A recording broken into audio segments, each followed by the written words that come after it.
Salut à tous et bienvenue dans cette nouvelle vidéo Apprendre SwiftUI. Dans cette nouvelle vidéo, on va jouer avec le mode Dark. Comment on met le Dark Mode en SwiftUI. Très simplement, comment on va changer l'image, comment on va changer l'interface et le texte. On le voit tout de suite dans la démo.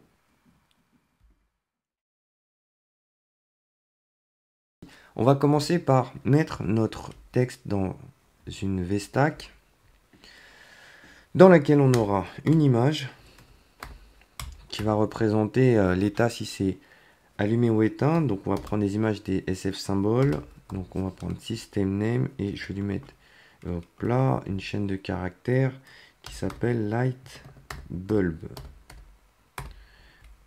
Voilà, light bulb.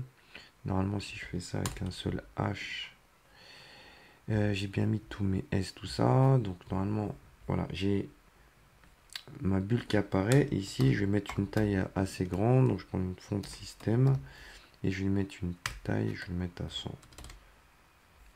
Voilà, ce qui est cool avec le Canva, c'est qu'on peut voir le résultat en live. Donc maintenant que j'ai fait ça, ce que j'ai envie aussi, ça va être d'avoir un petit toggle pour changer justement l'état si c'est allumé ou éteint. Donc ici, je vais devoir lui donner, donc je vais faire un private 1.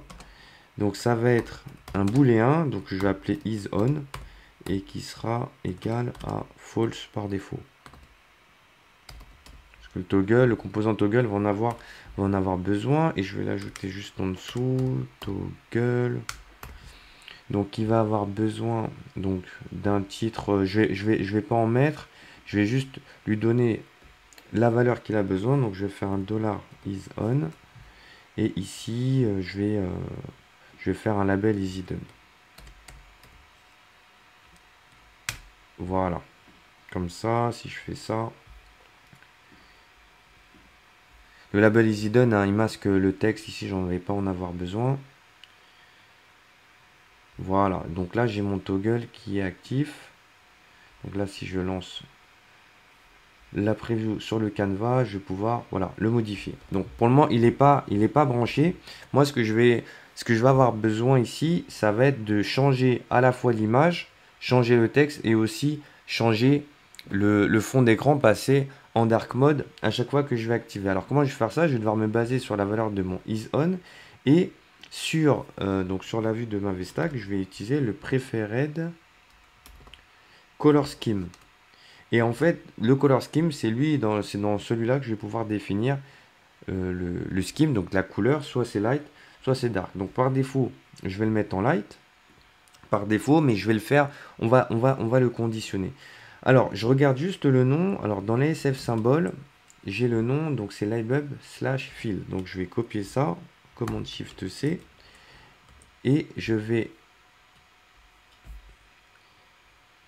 commande Shift C, et là, je vais du coup, je vais lui dire. Alors, je vais faire ici, je vais mettre un isOn point d'interrogation. Donc, si il est allumé, alors je crois ouais, s'il est allumé, tu vas prendre le nom de cette image, sinon tu vas prendre le nom, hop, voilà, comme ça. Effectivement. Donc ici, j'utilise l'opérateur ternaire, hein, je passe une condition, donc je vais aller vérifier, est-ce qu'il est allumé? Si oui, tu prends le nom d'image lightbulb, sinon tu vas prendre le nom d'image qui est barré, et je vais faire la même chose pour le texte. isOn, si c'est allumé, je vais mettre allumé tout simplement. Et sinon, donc avec les deux points, je vais mettre éteint. Éteint. Voilà. Et tac, tac, tac, pour mon toggle c'est bon. Et je vais faire la même chose pour mon preferred color scheme. Donc je vais dire si c'est allumé, tu vas prendre le light. Sinon, tu vas prendre, donc là c'est bien des valeurs, c'est bien un enum que j'ai à disposition. Voilà. Donc, ce qui est cool, c'est que on a le truc en direct. Et là, j'ai simplement la possibilité, juste en changeant l'état, en définissant l'état de mon booléen, bah, je peux faire des choses comme ça assez sympa. Voilà, donc assez rapidement, je peux faire une interface qui va être disponible pour le light mode et le dark mode. Voilà. Par défaut, on va voir aussi que les images, elles vont s'adapter, hein, parce qu'on n'aura pas une image noire sur fond noir ou du texte blanc sur fond blanc. On sera toujours sur des textes alternés. Donc ça, c'est grâce à SwiftUI, c'est déjà intégré pour que le système puisse gérer ça pour nous. Voilà. En tout cas, je t'ai montré rapidement comment on peut gérer le mode dark et le mode light. Donc, tu pourras t'amuser en téléchargeant le code qui sera dans la description. Voilà, c'était assez simple et en tout cas, c'est très très puissant et très rapide de le faire en SwiftUI. Donc là, on a pu revoir le arroba state pour associer à notre toggle. Et à chaque fois qu'on va changer la valeur de notre élément graphique, on va changer la propriété associée et mettre tous les éléments en fonction, comme tu as pu voir.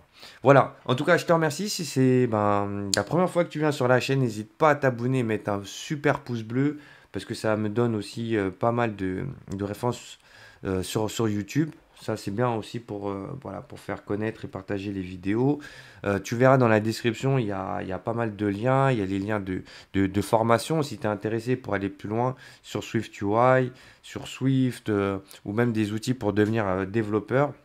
N'hésite pas à t'abonner à ma newsletter pour que tu puisses recevoir des informations exclusives. Là, j'ai lancé ma formation pour apprendre les bases de Swift. Donc, si ça t'intéresse, pour le moment, elle est offerte. Elle est offerte jusqu'au 30 septembre. Donc, n'hésite pas à cliquer sur le lien pour recevoir les informations. Et on se retrouve pour la prochaine vidéo Apprendre SwiftUI. Salut, ciao!